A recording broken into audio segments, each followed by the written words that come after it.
Sa gitna naman ng mainit na usapin sa territorial dispute, ang pamahalaan todo higpit sa depensa ng bansa. Posibleng pagbuo ng Visiting Forces Agreement sa France at iba pang bansa. Pinag-uusapan na ang detalye sa balitang pambansa ni Crizel Insigne ng IBC. Tiniyak ngayon ng Malacanang na tiwala sila sa mga pagkilos ng Philippine Coast Guard at Department of National Defense.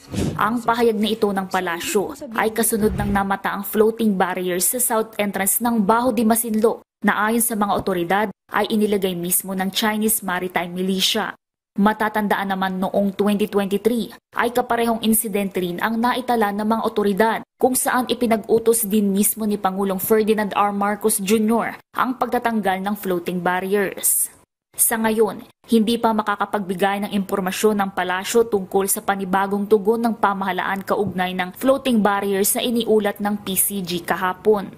Wala pa po tayong nadidinig na may ganitong klaseng plano. Hintayin na lang po natin kung ano maaaring maging report at ano maaaring maging action po ng nasabing mga ahensya.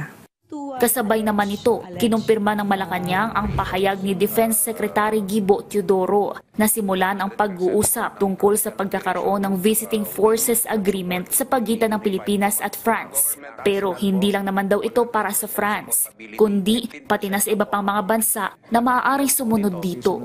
Naninindigan naman ng palasyo na may magandang dulot ito para sa Pilipinas. BFA could raise the level of compatibility in terms of or in relation to the operations of the armed forces of both countries. Siyempre po may exchange of ideas, exchange of skills, exchange of know-how tungkol sa military operation. Bukod dyan, ipinauubaya ng palasyo sa Department of Foreign Affairs at Department of National Defense ang iba pang impormasyon ukol dito. Mula sa IBC 13, Crizel Insigne para sa Balitang Pambansa.